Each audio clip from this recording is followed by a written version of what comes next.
Good morning, Malta and Gozo, and welcome to another edition of Lovin Daily. I am Jonathan Chile. I'm joined by my co-host Chris Pergine, and today it's a bit of a weird atmosphere. I'm not sure if you guys can realize, but we've got an empty house today.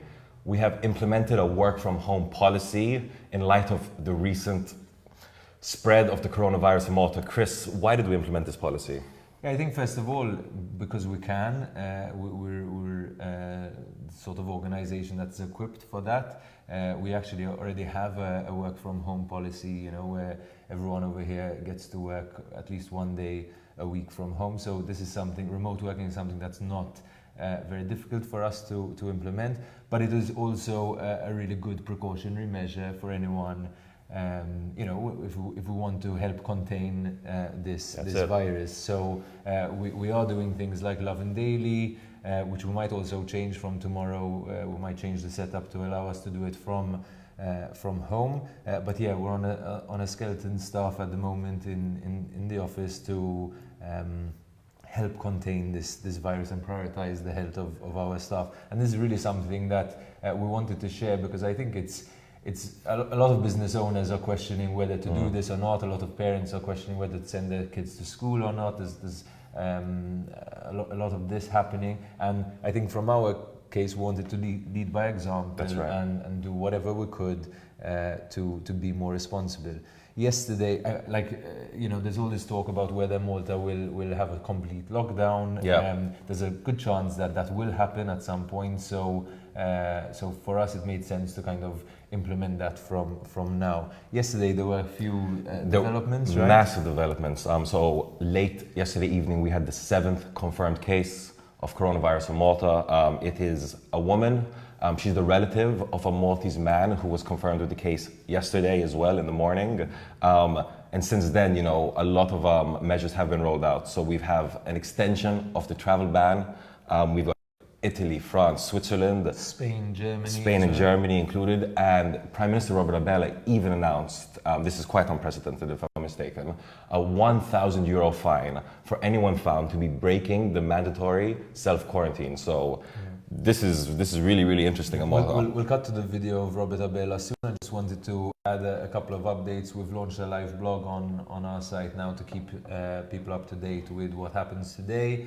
At 10:30, so in about half an hour, there's another press briefing, so we expect to get more updates on what's happening. Let's just cut to what Robert Abela, the Prime Minister of Malta, said yesterday when he gave a press conference alongside Health Minister Chris Fenn.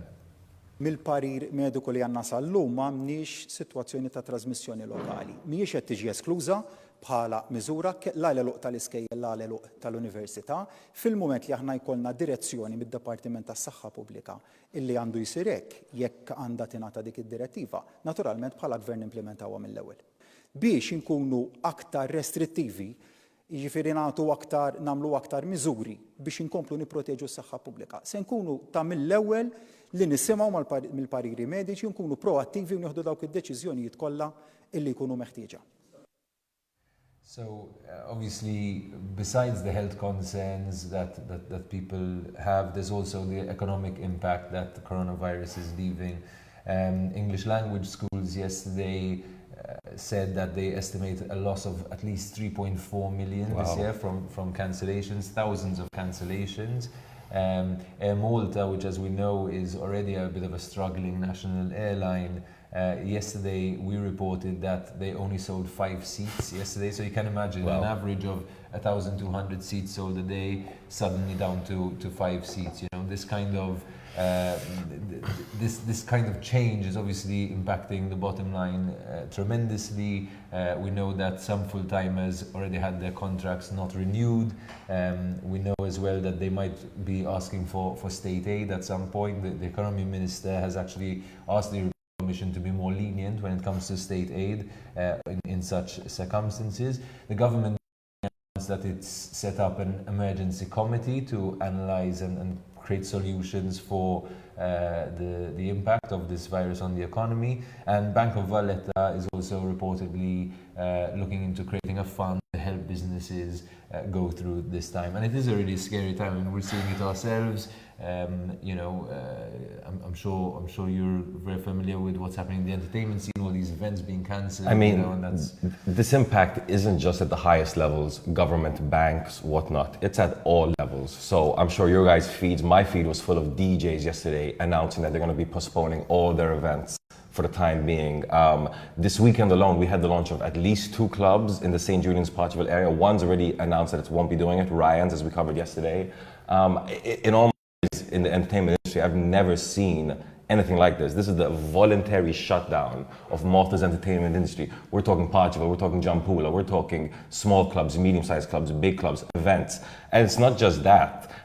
This morning, there's a petition going around to shut down the University of Malta and all Maltese schools for the time being. And it's already got 10,000 signatures. So, I mean, I'm actually a bit impressed and astounded at just how quickly now the Maltese community is reacting at all levels to try and stop the spread of the virus. I think up until a couple of days ago, there was this feeling that we really shouldn't do anything drastic because we don't want it to impact the economy. The truth is the economy is being impacted. That's happening, and it's going to be worse if we don't take all the precautions we can to prevent the spread of this virus and contain it. So I think that's why all these people are realizing that their health comes first.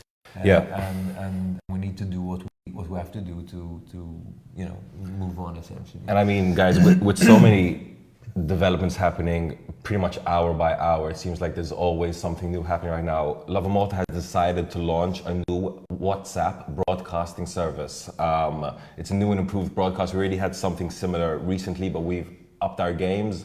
And now you can get info on a timely basis right to your phone. Yeah, so it's really easy to subscribe to this. All you need to do is save the number 79020301. Repeat that again, 79020301. So just save that number as Lovin Malta on your contacts list and send a WhatsApp message saying subscribe to start receiving these alerts. It's quite hard to keep up with all the developments taking place. That's why we're doing these things, Lovin Daily, this WhatsApp news alert system, just to make sure we're keeping you as updated with accurate and factual information as much as possible. Another story that we just released today is a video or an audio clip that seems to have in healthcare system, a couple of doctors talking about the very impossible situation that they're dealing with right now. So we have doctors and nurses literally having to choose, between who to give beds to, who to treat, whose lives to save, essentially. It's crazy. It's absolutely crazy. And I think one thing that's clear is that when a virus like this spreads so rapidly, the healthcare system is just not designed to keep it, to handle it. So this is one of the fears, obviously, that we're facing in Malta, that we need to contain it as much as possible. So, I mean, I don't know if you guys have followed the story. We just announced it this morning on our website, lovinmalta.com. But basically, in the recording, you can hear doctors, really worrying about the lack of resources in the Italian healthcare system. There's been about 827 deaths. So yeah, 827 confirmed deaths in Italy alone. Over 12,000 confirmed cases in Italy. These doctors were talking about quite particular things. So they were saying in the region of Lombardy, which has one of the best healthcare industries, they're already collapsing. They're running out of resources. They're running out of resuscitators. Having to choose between who to save, the young or the old. It's crazy. They were saying things like all resuscitation days are full, so we don't know what to do now. And this kind of bleeds over into Malta already a little bit. Yesterday, as we reported, apparently some Maltese people, or some people, have been resorting to stealing hand rub sanitizer bottles from Mater Dei Hospital from very, very busy areas, such as the entrance hall and the daycare area. Deputy Prime Minister Chris Fearn even commented about this. So we're starting to see things we've never seen before in the healthcare industry. I think we can just cut to a video we'll cut to the clip of the Italian doctors that we mentioned, and we'll move on to the next story. Fondamentalmente ci hanno detto che da questi giorni dovremo iniziare a scegliere chi intubare, quindi privilegiamo i giovani e quelli senza altre patologie. Anni guarda che all'altro ospedale grande non intubano più oltre i 60 anni, che è veramente, veramente giovane come età. Per cui la situazione è molto seria, è molto contagioso, 14 giorni di incubazione, quindi se anche una persona se l'è preso, sta 14 giorni completamente asintomatico e può infettare un numero incredibile di persone, per cui il concetto è che l'unico modo per non avere un'ecatombe è far sì che ci siano meno contagi possibile e qualora ci dovessero essere fossero il più possibile dilazionati nel tempo. Moving on to the last story of the day, I'm sure a lot of you have tried to contact health authorities. Maybe you've tried to call 111 and found it engaged yesterday. So a group of professionals have actually launched their own chatbot. It's named Wen Liang, named after the famous Chinese doctor who unfortunately passed away from the coronavirus. Launched by the Digital Health Malta. It's still in its beta stage, but it's super interesting. There's a chatbot online, you can access it. We'll have the information in the caption below where to access it. And you can ask all the questions you have about the coronavirus and you'll get response in a very timely and quick manner. What I'd like to add on this is that, so first of all, the 111 helpline was inundated with calls yesterday.